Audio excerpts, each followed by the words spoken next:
6 different winners through 7 races in the Bootleg Racing League Grand National Series. Only 4 rounds remain to rack up those points and get yourself in the tight points hunt that is the championship battle in season number 8 of BRL. Welcome on into the Virtual Grip Network and the Bootleg Racing League. It's the Grand National Series presented by Gargamel's Kitchen for race number 8 of season 8, live from iRacing's virtual Lanier National Speedway. Alongside John Hine, I am Devin Henry. Behind the scenes doing all the magic for us is Daniel Hanover producing the show for this evening's event. And John, we have the weather up right now. It's actually a beautiful 79-degree day up here in Braselton, Georgia. And when you come to this 3/8 mile track, it is very easy to want to blitz these corners, really utilize that speed. But I tell you what, if you get into that corner too hot, even on a cool track surface, it just loves to take that rear end and whip you around. It sure does. This track really invites you to overdrive the corners just because you can get in with so much speed.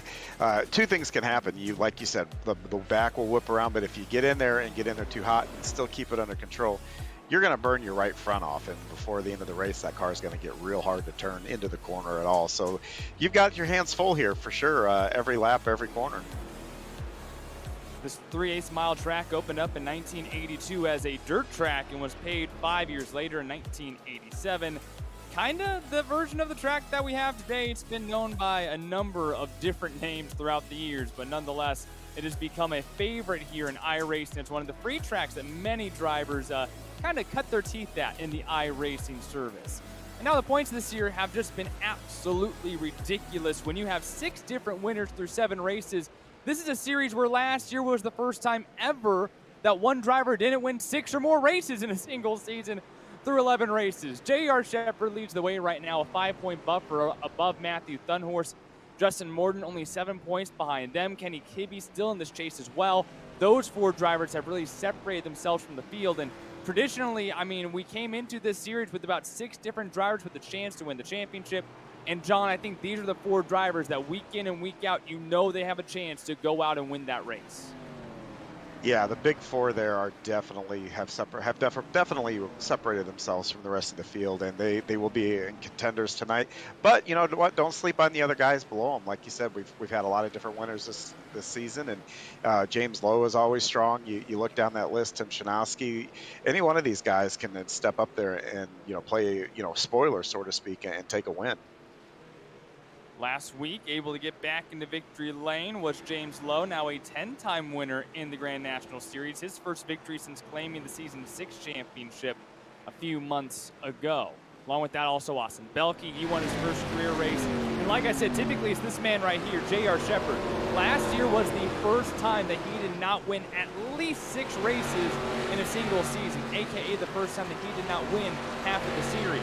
This season, he only has 1 win to his name here in season number 8. A pleasure to always have you with us alongside us here on the Virtual Grip Network, and always great to have our partner, Gargamel's Kitchen, alongside us for the entirety of the season.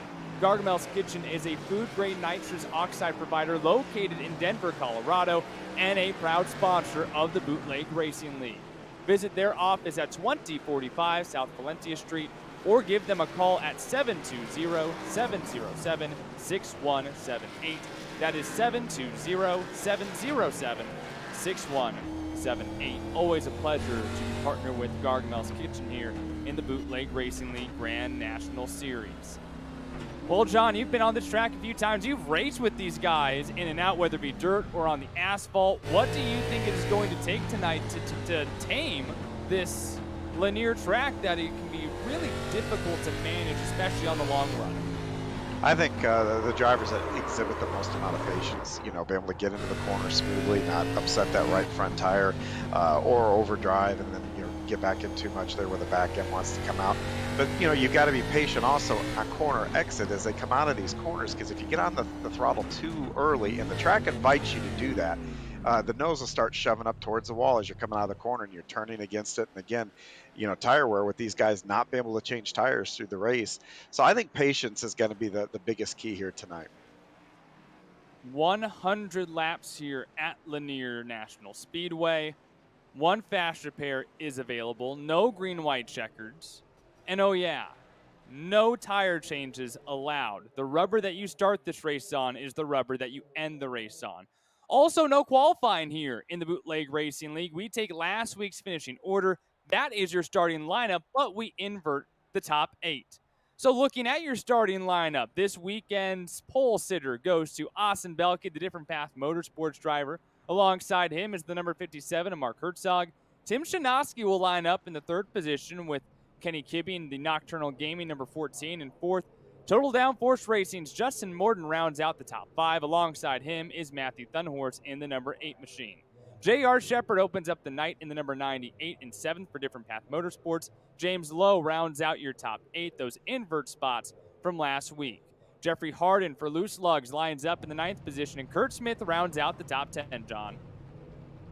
Yeah, and starting 11th is Joe Segala out of Illinois, followed by Ryan Seneker in the 12th place for Thunder Ridge Racing. Then back there in the 8th, the last week, or 8th row, or starting the 13th is Todd Liston, and then 14th is Ruben Altice. 15 is Donnie Moore, starting 16th is Adam Shane. Our 16-car field tonight at Lanier National Speedway.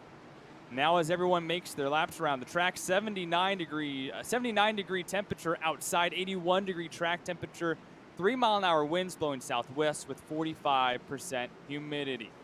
Race number 8 of the Grand National Series here in season number 8. Only a couple rounds to go to pick up the points that you can to fight for this oh-so-tight champion. 6 different winners have won through 7 races. Can another new victor head into victory lane here tonight at Lanier? Austin Belke to lead the field in that Jeff Gordon throwback number 24. The pace car peels off, and we are underway from Lanier.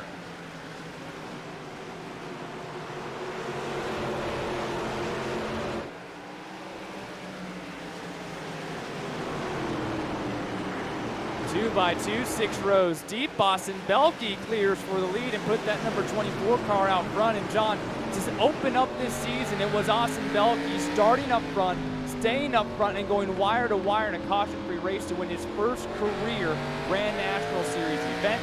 Looking to do the same right now, but he certainly has Herzog and Chanoski filling up that rearview mirror. Yeah, up front is definitely the place to be. You can set the pace and get in the corners just how you want. But, real dogfight going back. This is where these guys got to be careful here. Early on in the race, you see Kenny Kebby and J.R. Shepard side by side. J.R.'s trying to keep the car down, not to wash up to Kenny. Kenny is trying to push on the outside to try to make that pass. So that 2x2 early on can really affect those tires. Those drivers are going to have to be careful here. We got a caution on the track. Trouble for Kurt Smith in the number 6 machine. It actually starts in turn number 4, and this is an oh-so-common issue here at Lanier. Take a look back momentarily at what happened, all on his lonesome, unfortunately. Just got a little bit tight off of turn number 4. The wall grabs him up and spits him back out, John. Yeah, that's one of those where I was talking earlier. If you get back into it too hard on corner entry, that nose just wants to walk right up that track, and that's where that patience comes in. He did get the wall a little bit. If he has to do his fast repair, the one thing is, even though we talked about not getting tires and you get a fast repair, but through the magic of being virtual, they get a new car, but they got to stay on the same set of tires. The tires don't change. So that'll be interesting. That's going to put him in the back, and he's got a long way to go to get back up front. It almost looked like a version of follow the leader. I think Ryan Seneker, that white and blue number 19 in front of him, just tapped the wall, and Kurt Smith said, I'm just going to follow this guy. Boom, he bounces it off the right side door. And unfortunately with this track, when you get off of that wall, the car is really unsettled. Try to get back on the gas. Loops it around for our first caution of the night here at Lanier. This track, I mentioned, has been known by a few different names, opened up as Lanier Raceway, or Lanier Raceway back in 1982 when it was a dirt track. Was called that until 96 when it was called what is now in iRacing known as Lanier National Speedway. Closed down for a while in 2011 and now is owned by Jim Downing, a road racer, reopened in 2014 under the name of Lanier Raceplex. Removed all of the wall and all the infield structures, and now it's just a little black pond. We still have this beautiful track here in iRacing, back underway here in the Grand National Series for the Bootleg Racing League. Great jump here by Austin Belke. That 57 of Mark Herzog trying to follow him along on the inside lane. Yeah, side by side from the second row on back, still fighting to get every inch. And here at the beginning, when you take off on a green flag, this is your chance, the best chance to make up spots. So everybody is trying to do everything they can to get what they can right here on the start. The Illinois driver Joe Segala trying to get himself a good run in this race, obviously having to fight his way from the back of this field, sporting a little bit new of an orange and blue number 81 as Altice gets wicked loose off of turn number 2, saved it. Numerous drivers had to get up off the gas, but everyone is okay, and we keep everyone straight and ahead. Boy, that was a good job by everybody not to pile in there and make that situation a heck of a lot worse. Now that we've gotten a couple laps in, though, the tires are starting to get warm. Now those guys that are, fighting, you saw Donnie and everybody get back into the inside. Now is the time that you want to try to fight on the getting back into the groove here, and now trying to pick them up the conventional way and trying to get under people as they come out of the corner and making the pass. On board with Tim Shanoski, you could see he was not comfortable in that number 07 machine as he went up a lane and will let the number 9 machine, Justin Morton, go by. It's 3 wide in the corner. You never want to be that way. And Shanoski off the pace of this top 6 grouping as they begin to single file out. This is the only side-by-side battle right now inside of the top 7. Now everyone singles on out. Belke up front, Mark Herzog in that in and out mobile. I think that the virtual fans of Georgia might not even know what that is. The West Side sponsor, if you will. But then you have J.R. Shepard, James Lowe, Matthew Thunhorst, Kenny Kibbe, Justin Morton, all winners this season in the Bootleg Racing League. And John, at this point, you have to figure out how patient do I need to be right now. Again, you cannot change your tires. The tires that you have on right now is what you will end the race on, and still over 80 laps to go. How do you look at these next few laps in terms of when do you need to go and when should you just kind of hold back? Well, right now we're working lap 17, and these tires, it's everything in how you treat them the first 20, 25 laps. If you want your tires to be there for you at the end, you cannot abuse them here this first quarter of the race. You really got to look after them. Oh, we got sideways Ryan Seneca and barely taps the wall, but able to continue going. But yeah, you really have to look after the tires the first 15 laps. So I think that's why we're seeing single file. Guys are just settling in, and here probably around lap 30, 35, then you go back to work and try to start passing and working your way up. Matthew Thunhorst looking to utilize a different line, the only driver in the outside groove, and we have seen this second lane work off and on at Lanier. It's not like that every time that we come here, but with the low track temperature, you might be able to utilize that. But I think the tires might have to warm up a little bit more to really get yourself enough speed to carry that momentum. These straightaways are so short that you really don't have that opportunity to gain that momentum through the corner, utilize that down the straightaway. Most of your momentum comes from your cornering speed here. Yeah, it really does. And working the outside, you can keep your momentum up a little bit better, but you can't get that launch off the quarter like the guy on the bottom. Whoa, contact for the lead. Yep. Herzog off the door of Belke, and he stops in the inside turn number 4. Herzog toes it to the garage. Yeah, tough break for Mark Herzog there. So Herzog just went for the inside lane there and was not much room going into turn number 3. We'll take a look back here in just a moment as the 57 really sent it into the inside lane. Belke was just holding his line and kind of pinched him a little bit, but Herzog really took an all-out move there and it did not work out. No, it sure didn't. He had a good position there, but that goes back to the patience. It's early on. How risk and reward. You've got to be careful on what you do here. But he dives it in there, and kind of washed up just a little bit. Austin stayed right there on his door, and that's just a racing deal right there. So Herzog takes it into the back of the pack and into the garage. A look on board, throws it in, tries to use that apron to keep the car turning, and it just slides back up the track. And wasn't a lot of room there, tried to bomb it out in there quarter of the way through the race and just did not stick. And that's something where you need a few more laps to really set up the pass, and that time just kind of tried to get in there as hard as he could. Yeah, and and he didn't do anything wrong there. I mean, when you see that opening as a driver, you want to just get your car in there, and that's, like I said, that's tough. And we see Donnie getting his nose inside right there coming up out of the corner. So I mean, almost the same kind of move, but he kind of backed the corner up just a little bit more, didn't drive it in quite as deep as what Herzog did, and that's why you didn't see the contact there. And that's also in part when you feel like that you are faster than the guy in front of you, right? Because Austin Belke right now is setting the pace of this race, and he's gotten immensely better at that as the seasons have went on, and he really displayed that back in his first career victory in the season opener. He is really specifically setting the pace of this race. And if you are someone like Mark Hertzogger in that pass that we saw there, I want the pace to be faster. I feel like I'm faster than you. You try to make that move, and then you would be in control of the race pace at that point. Absolutely. Like I said, you know, Mark didn't do anything wrong there. He saw the opening and tried to drive in there. And that's, as a race car driver, that's kind of what your instinct is. You see the opening to get around a guy in front of you, you want to go for it, you know, and, you know, it just didn't work out in that case for him. Herzog has had the speed in the series, unfortunately will not get it done tonight. Meanwhile, everyone else just really beginning to settle into their own grooves, starting to spread apart from one another, unless you're Tim Shanoski and Justin Morton. And if you're Morton, you're getting concerned seeing these four drivers out front, Belke, Shepard, Lowe, and Thunhorse, really beginning to separate themselves from the rest of the field. Justin Morton is one of the guys who is still in this playoff hunt. He needs to come out here and maybe win a couple of races before this season is said and done. Yes, he definitely needs to make a mark like that and get a win, or at least be in front of that 98 car there in second place. That'll make all the difference. But with all the other point guys, that 98 there of J.R. Shepard, he's in front of all his title contenders here. So that's, for J.R., that's right where he wants to be.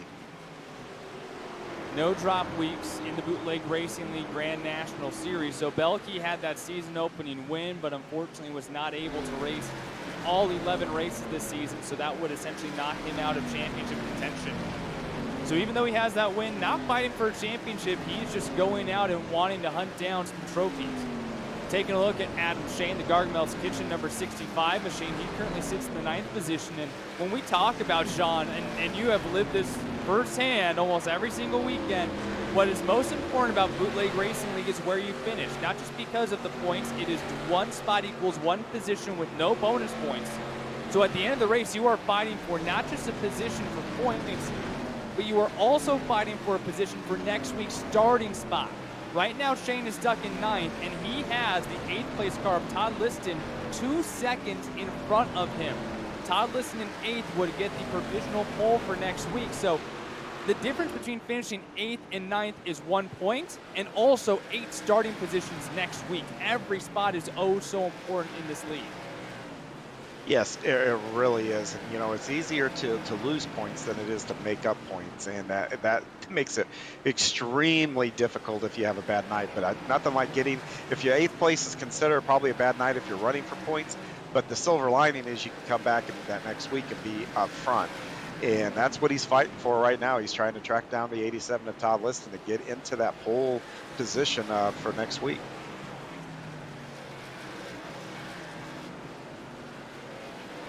Taking a look at Ruben Altice out of Virginia, driver of the number 11 machine, been a part of the Bootleg Racing League for many years. Right in front of him, Kurt Smith, who had that earlier incident, is really working Jeffrey Harden. Might have made contact with the rear quarter panel there, and Smith, loose off of turn number 4, cannot complete the pass. Harden, though, gets way out of whack in the center of the corner, and back again comes the 6 of Kurt Smith.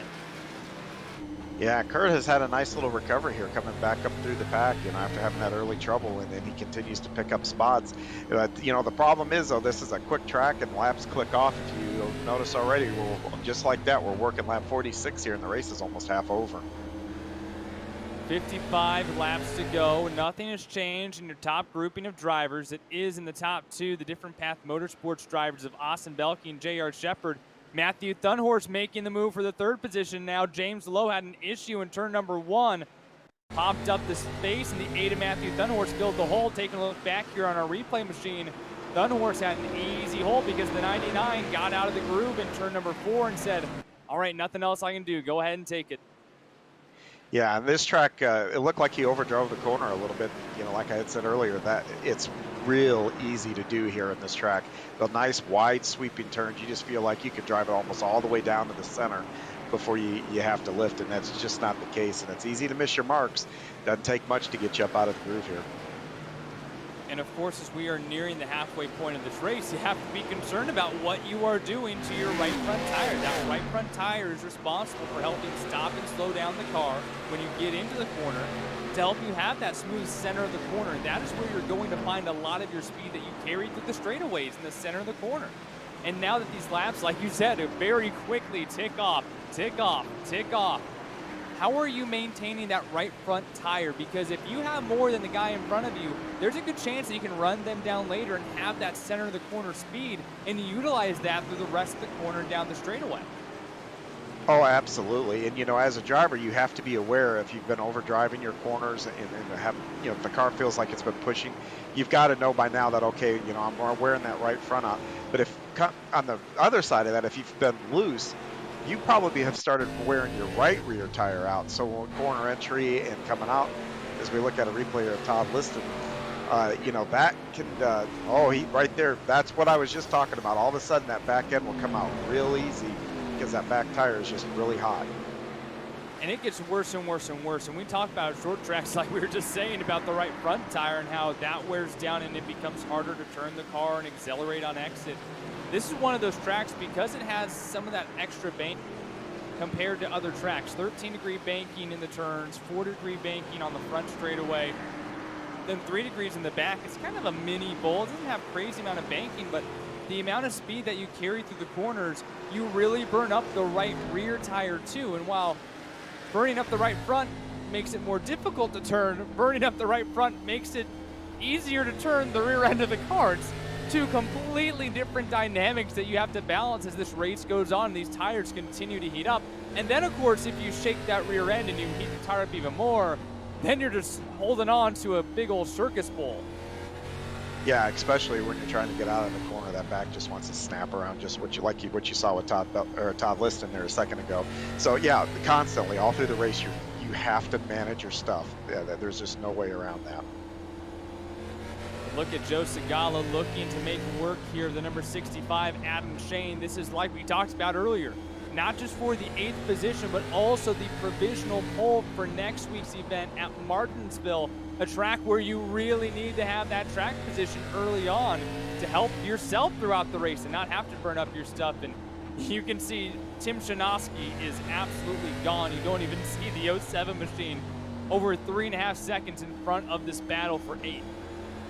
Yeah, and this battle right here is pretty good here. You know, Joe is working over, and when you're on somebody's bumper like this, you're forcing them to drive that little bit harder into the corner. So you're actually forcing the guy in front of you to probably use his stuff up just a little bit.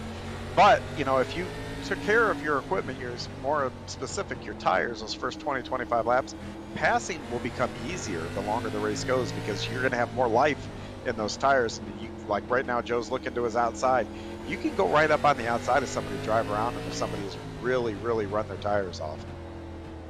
38 laps to go here at Lanier. Glad to have you on the Virtual Grip Network for the Bootleg Racing League Grand National Series presented by Gargamel's Kitchen. Austin Belke has led this race wire to wire. We have had one lone caution. It came in the first 10 laps of this race, but have gone green for more than half of this race thus far. Austin Belke up front, his teammate J.R. Shepard behind him by just about 4/10. Matthew Thunhorst not out of the foul for the lead. James Lowe in 4th and Kenny Kibbe 2 seconds behind Lowe in the 5th position. What you were looking at was the battle for the provisional pole. Kurt Smith now bringing his car into pit road. Looks like that will be our 3rd pull-in of the night, or a 4th pull-in rather of the night. Now you're looking at the battle for the 5th position. Justin Morton, we talked about him when he was in 7th, that he needed to make up some spots, and right now he's burned through a couple of drivers as he gets around the 14 of Kenny Kibbe. Kibbe, the Season 4 champion, Bootleg Racing League, and has 5 wins to his credit, including 1 this season. Took a season off, past couple seasons. He likes to do that, have himself a good schedule, and now the Nocturnal Gaming driver back full-time again this year. Might have got the wall down the back straightaway, but Justin Morton is a guy who you race a lot, John, in the dirt racing. Of course, you can see the Dirt Street Stock Series right here on the Virtual Grip Network on Friday nights. Justin Morton is the guy who I always say, he looks the most like a dirt car driver when you come into the Grand National Series, typically turning the wheel to the right the most. He really likes to wheel these asphalt cars. Yeah, he does, and he's incredibly patient. And he's also very smart. He has gotten a lot better at doing that, managing his tires. I remember back when we first went to these cars, you'd see you would see him use his tires up and lap 80 or so start just dropping like a rock. But now you see him make that pass with Kenny. My guess is he was behind those guys, not pushing, but really saving those tires. It's going to be interesting here for the next 29 laps or so to see how much ground he can make up on the leaders, because I'm thinking that he probably saved his tires better than anybody. The top three have checked out. Austin Belkey in the Jeff Gordon throwback, number 24. J.R. Shepard in that gray and blue, number 98. And Matthew Thunhorse in that dark olive green, number 8 machine. Behind them by more than a second is James Lowe. So it looks like if we do not get another caution with 27 laps to go, it will be a battle between these three drivers. These guys have a combined 4 wins this season. It's difficult to say because through 7 races, we've had 6 different winners, but Matthew Thunhorse remains the only repeat winner this season. And right now, he is second in points, 5 points behind that car right in front of him, J.R. Shepard. So right now, he would lose 1 point. If he could get in front of J.R., he would gain 1 point.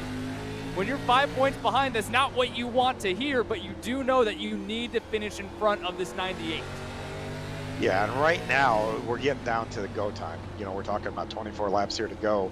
You just got to start trying to push it and make these passes. JR is in an interesting position here because he's got to defend against Matthew Thornhorst in the number 8 there, but he's also needs to figure out how to get around the 24 of Austin Belkey. So he's got to try to figure out both of these, but both of these guys, like I said earlier, it's easier to lose points as we look at a replay here between Donnie and Joe Segala here, and it looks like Donnie's going to make the pass here on Joe out of the bottom.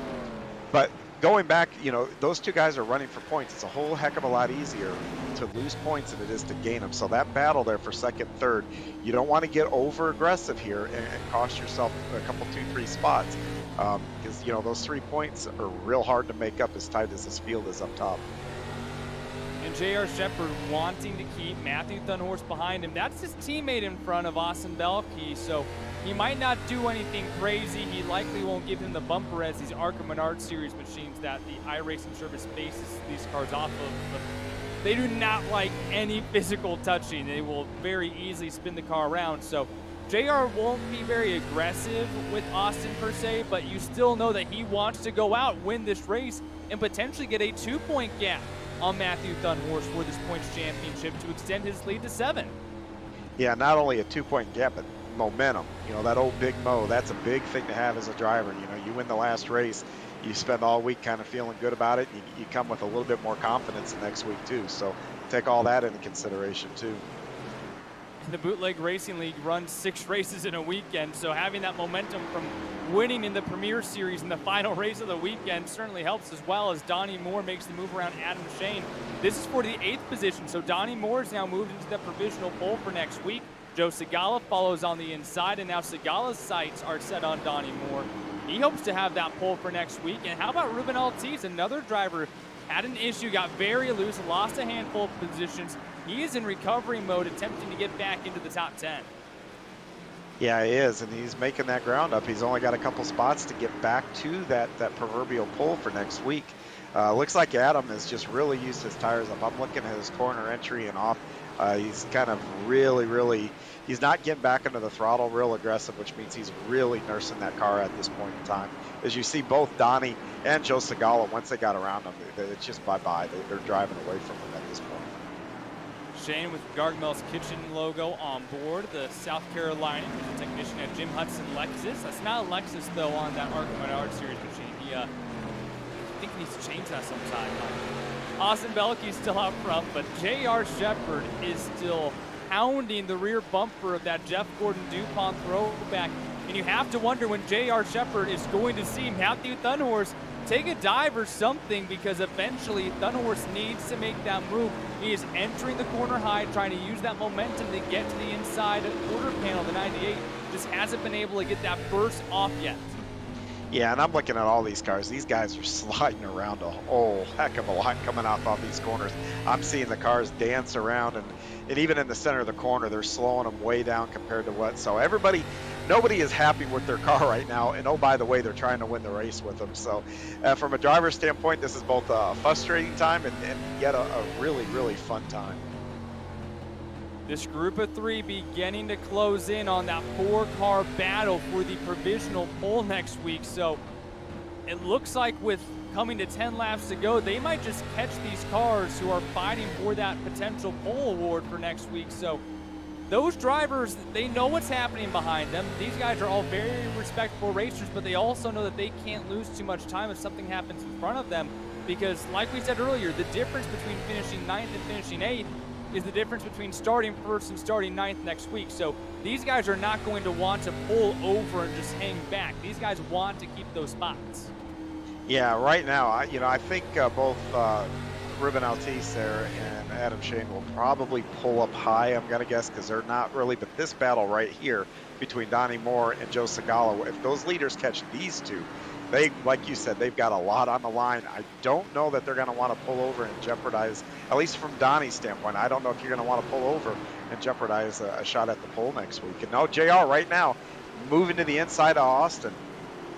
Shepard makes the move, set it up the corner before, has a nose out in front of the 24, this time by new leader, the 98 of J.R. Shepard.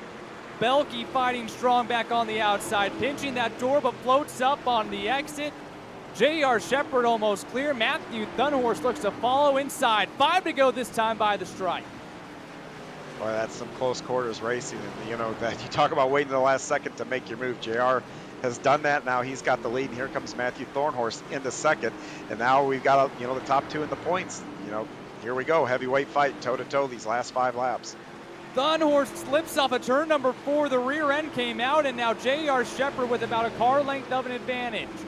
3 laps to go this time by. Can J.R. Shepard pick up his second win of the year?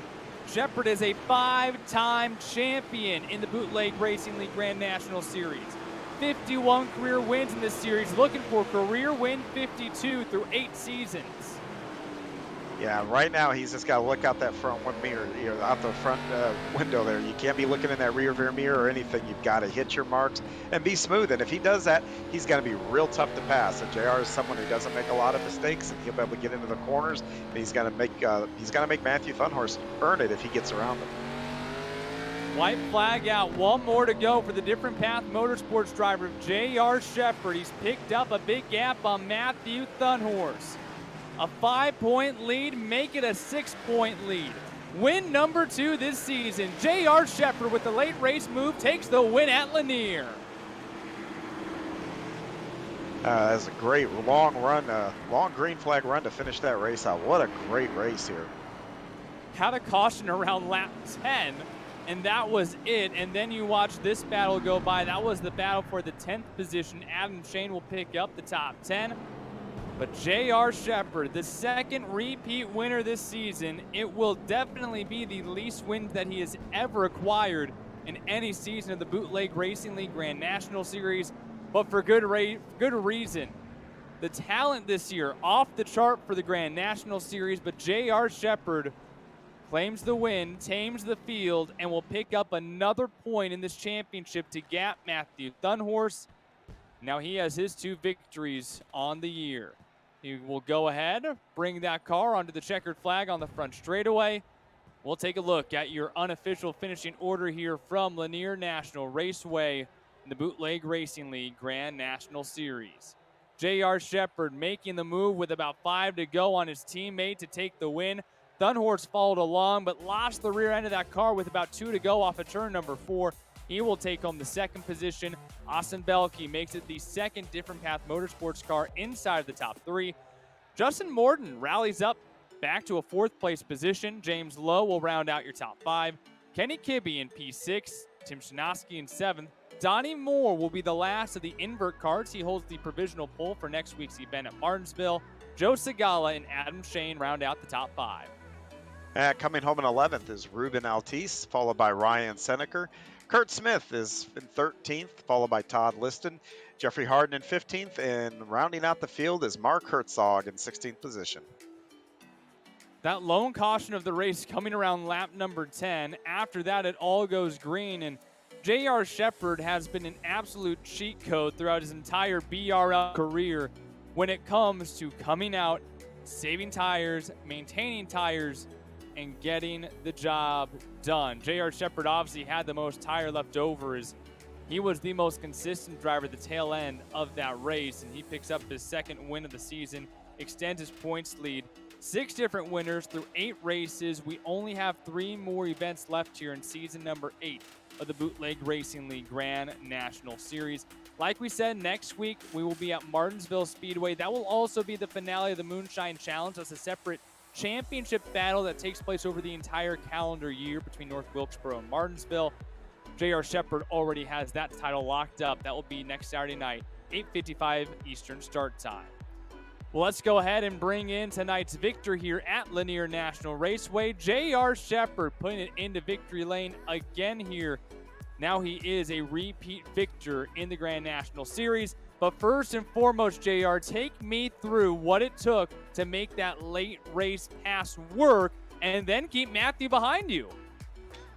Devin, that was a very, very stressful race. So just took a lot of patience. I have tons of respect for Austin, and he ran a tremendous race tonight. And in my opinion, he's one of the best drivers that is out here. He was very consistent and was not leaving anything out there. So there was very, very little that I could do to try to get by him. The setup was a little bit tight to the center of the corner, so trying to fight that all night and figure out a line that would help the car rotate a little bit. And I haven't talked to Austin yet. I don't know if he just slipped the tires once or what, but I was just barely able to get to his inside and thankfully get by him there.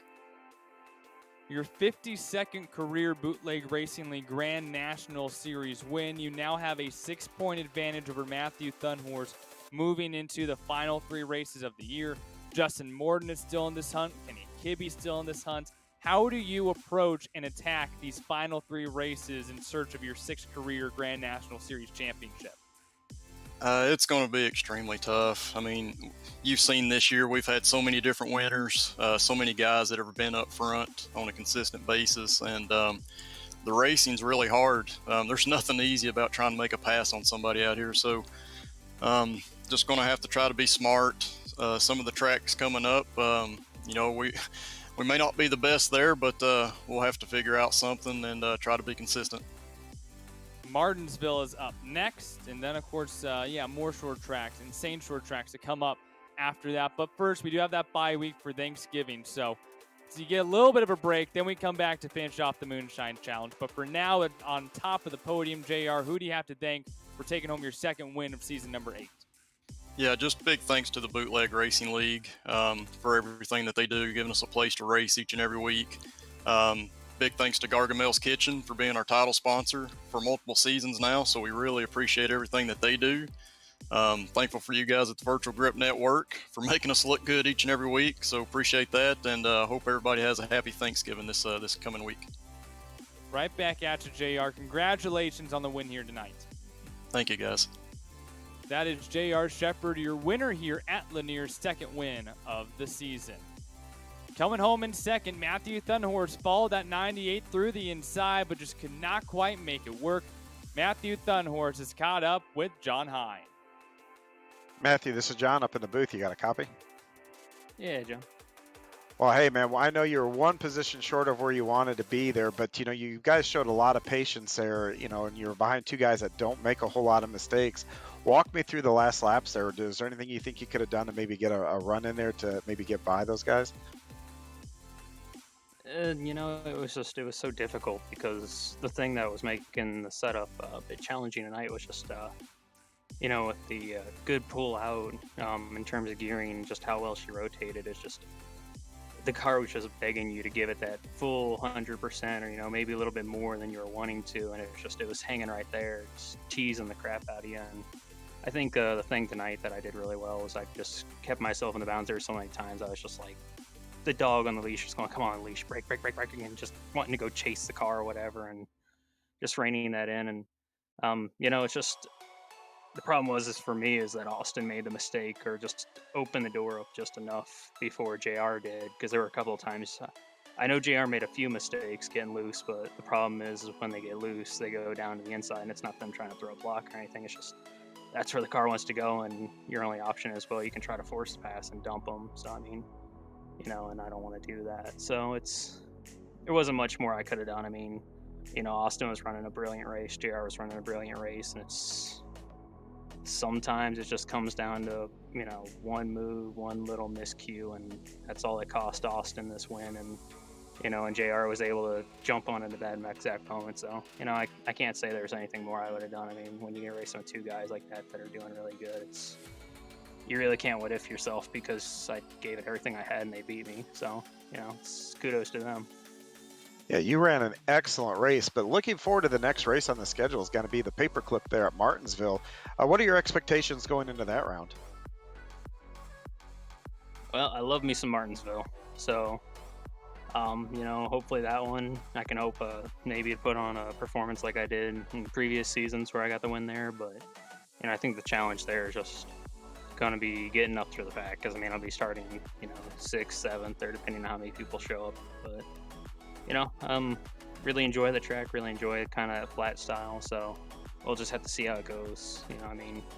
Even though today you kind of saw the front three kind of pull away, there's a lot of fast guys, including Kenny, Justin, James, and all those guys are going to be starting in front of me. So it's definitely the work's cut out for you there. All right, man. Hey, well, you put on an excellent race tonight, and we've really enjoyed watching. Anybody you want to give a shout out here for your second place finish? Yeah, John, I'd just like to give a thanks to Lowell and BRL. It's like I always say, I enjoy doing this, and it's why I keep coming back week after week. And y'all at Virtual Grip for broadcasting this and doing a good job with it. And Gargamel's Kitchen, of course, for being our title sponsor of the series. It's always nice to have them as well. And, just another great race by the league guys. I can't overstate it enough to be with a group that can race like this and have that much green race. And it's thanks to everybody and kudos to everybody involved. Well, once again, congratulations on your second place run. That is Matthew Thunhorse, our second place finisher for the night. Thunhorse takes home the second place position here at Lanier. Oh, so close, and a great battle there at the end between all the top three battlers. Before we go away, got to chat with the guy who led the most laps tonight, set the tempo, set the pace. Austin Belke put together a great race, but having to take home third. Austin, I know you wanted that win. What else did you need there to hold back your teammate in Matthew in a very difficult portion of the race where I think your tires must have been almost down to the rim at that point? Yeah, hey, Devin. I think I might have just needed a handful more talent probably just to keep JR behind me. I just got loose coming off the corner a couple of times in a row, and JR got closer and closer and closer, and I did it one too many times, and he was on my inside. So maybe a little bit more talent. Well, you know what? Regardless of what you think, J.R. Shepard did give quite the compliments about you in his interview. So I'm going to put that aside right now because we talked about earlier in the year when you had that win to open up the season about how much you have improved from seasons ago into this year. And how do you think that you have improved this season alone? You've had plenty of podiums this year. You've been up here fighting for wins. What has made the difference this season compared to previous ones, do you think? I'm not sure. It's something we talk about pretty often, JR, Kenny, and I, about why I've gotten faster, and I'm not really sure. I think it's just seat time. It's definitely not my equipment. I've had the same stuff for like a year now, so I don't think it's that. I think it's just the amount of time I put into the sim and trying to ask JR questions about what he's doing and try to optimize my line and just make sure I'm doing as many things right as I can. So pretty rewarding so far. I think this is the first time I've gotten to speak to you. Usually, though, you were co-com for Justin, so it's a shame I still have finished only every other spot but second. So pretty cool to talk to you as well. But yeah, having a good time. Hey, well, when Justin's here, I always say no one wants to talk to me because that means that they got second and not first. So and today, at least, you bring home a third-place finish up on the podium again. Who do you have to thank for another trip to the podium, this time here at Lanier? Yeah, first off, I want to thank Lowell for putting on this great league. Thanksgiving weekend is coming up, or week, I should say. Very thankful that he gives us a place to come and race. A bunch of great guys here. I'm friends with all of them, so it's fantastic. My parents, the good Lord, my amazing girlfriend, Jacqueline, our sponsor, Gargamel's Kitchen. They're a fantastic partner. I'm pretty sure they're going to be back with us next season as well, so fantastic to have them here. JR, Kenny, Matt, Justin. It's fantastic to always hang out with Matt and Justin during these races in the team speak and just kind of, shoot the breeze as we're going through the race. Unfortunately, though, not a whole lot of talking today with the amount of green flag racing we had. But yeah, of course, you guys for being up here in the booth, bringing our talents to the fans. Always fantastic to watch these back, and Lowell for making the Virtual Grip Network a thing, and giving all of us, Kenny and I, and even you and John, a second bit of employment. Austin Belke, a third place finish up on the podium again. Austin, congratulations on the finish, and good talking with you. Yeah, thank you, buddy. Your top three finishers tonight. A big thank you to J.R. Shepard, Matthew Thunhorst, and Austin Belke for joining us up here in the booth post-race. And a congratulations to our Virtual Grip Network Hard Charger Award, Donnie Moore from 15th to 8th tonight. Not only is he your Virtual Grip Network Hard Charger, he will also be the provisional pole sitter for next week at Martinsville. Well, John, the points battle, it doesn't get tighter and tighter now, but, it's still basically just as tight when you're only extending or decreasing it by 1 point every week, because it seems like Shepard and Thunhorse are always stuck like glue. Makes it so difficult, like you talked about, to either make up points or try to run away. So how do you see these final 3 races going, especially intensity-wise, as these guys fight for this Season 8 championship? Well, I think JR has grabbed a little momentum here heading into the final 3, winning this race. And, everything can change when we get back at Martinsville. But, this is racing. Anything can happen on the track. It's really hard to make up points, like we said earlier. And it's really easy to lose those points. So, at some point here, probably you run another week pretty hard with, I think both these guys probably just let it fly. And then, maybe that second to last race and that last race, you start points racing a little bit and trying to be, especially if you're in JR, you keep them within sight and everything else. And he's in the driver's seat, no doubt, though, going into these last 3 races. The Bootleg Racing League Grand National Series is presented by Gargamel's Kitchen. Gargamel's Kitchen is a food-grade nitrous oxide provider located in Denver, Colorado, and a proud sponsor of the Bootleg Racing League. Visit their office at 2045 South Valentia Street or give them a call at 720-707-6178. Always a pleasure to have Gargamel's Kitchen aboard. And also always a pleasure to have you along for the ride here in the Grand National Series. Congratulations to our winner tonight, J.R. Shepard, second win of the year. The next race for the Grand National Series comes up in 2 weeks' time. We will have next weekend off to celebrate Thanksgiving and all that we are thankful for. 2 weeks from now, Saturday night, 8:55 Eastern Time, right here on the Virtual Grip Network, December 4th, we will conclude the Moonshine Challenge as we head to Martinsville Speedway. Our next broadcast here on VGN, that will be on November 22nd, that being on Monday night, 9:05 Eastern Time. The Autobahn Sports Car Challenge hits Daytona International Speedway. This has been a production of Skidder Creek Motorsports Group and the Virtual Grip Network. For my co-commentator tonight, John Hine, and the man making the magic behind the scenes, our producer, Daniel Handover, I'm Devin Henry. Thank you for joining us tonight. We will see you in 2 more weeks when this series hits Martinsville, and we will decide a champion just a few more races away here in the Bootleg Racing League Grand National Series. Have a great night, everyone.